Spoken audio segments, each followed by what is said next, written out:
What's up, everybody? Welcome to the Brown Couch. My name is George Crow, and this is inevitably, sort of spur of the moment, my very first Netflix review a la Brown Couch, because we now have Cloverfield 3, aka The God Particle, aka the Cloverfield Paradox.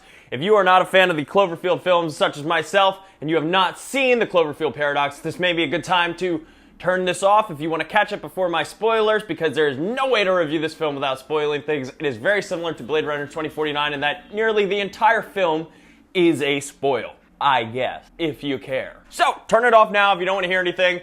If you don't care, keep watching, because ultimately I don't think that you're missing much. So, after catching a teaser trailer, after the initial poster was released during the Super Bowl in which the Philadelphia Eagles, my fucking city, took home the Lombardi Trophy, I had to go right on, and immediately the film was released on Netflix. Now, this film was initially called The God Particle. It was supposed to be the third part in J.J. Abrams Cloverfield trilogy, and it was going to be released in widespread theaters on April 20th. The rights were sold to Netflix, and Netflix, without telling anybody, decided that the Super Bowl would be a good time to advertise, and then immediately throw it on the streaming service afterwards for everybody to watch. Cool. Love it. This film apparently takes place in 2008, but the smartphones look a little advanced. And we open with our main character, Ava Hamilton. Her and her husband, who definitely have a troubled past, which we explore a little bit later, are on Earth, and there are energy blackouts. And Ava is discussing that she needs to go up with the crew into space to work on this particle to find a renewable energy source for humanity to save the world. So, we end up in space. This is where the film begins to look a lot like last year's Life, or basically any film that's ever been set on a space station.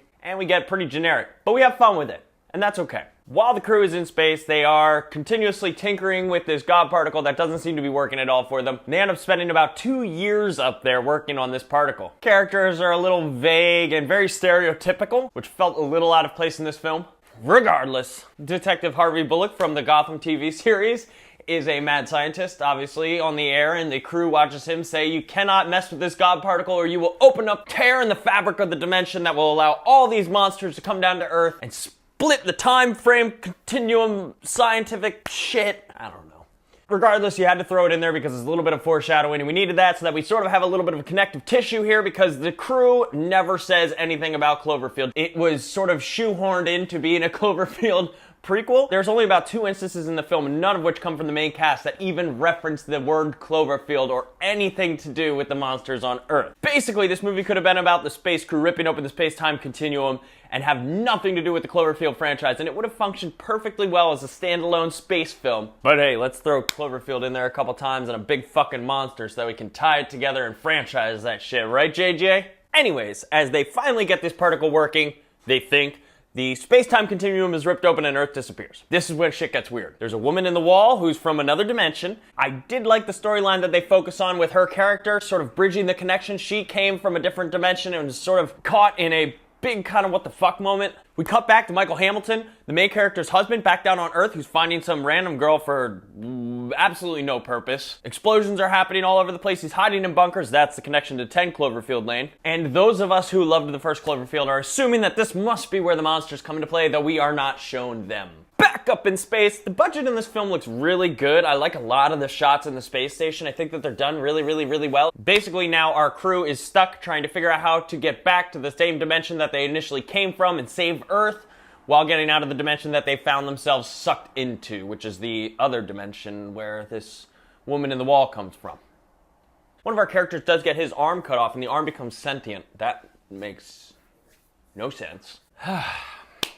I don't think that it's necessary to watch if you liked the first 2 Cloverfield movies. It's sort of fun to see, but doesn't serve the greater storyline of the Cloverfield universe. I thought that a lot of the action was really good in this film. I thought that it really kept up the pace pretty well. After about the halfway mark, it does start to get a little bit better. If you really want to, guys, give the Cloverfield Paradox a shot. I'd probably give it about a 6.5 out of 10. There are a lot of questions still to be raised about how this really fits in and if this is indeed another dimension or not. Feels a little bit like Lost Season 4. Yeah, that's all I got. Well, guys, that'll do it for me, George Crow from the Brown Couch. That is my Cloverfield Paradox review. I need you guys now to hop into the comment section down below and not only let me know what you thought of the Cloverfield Paradox, but I do want to know one specific question. Do you think that the Earth that we are in the first 2 Cloverfield movies is the same dimension that our initial characters start out in the Cloverfield Paradox and then return to. If none of that makes sense to you, then please do me a favor, hop on Netflix right now and catch the Cloverfield Paradox. It is available, and you can turn it on this very second. It's very short and won't take up your whole day. Give it a shot. Come back here. Let me know what you guys think. Share this video with your friends if you think it's worth it. Hit thumbs up and leave me a comment down below. Hit subscribe for all the freshest content off of this brown couch. I'll see you guys next time. Take care.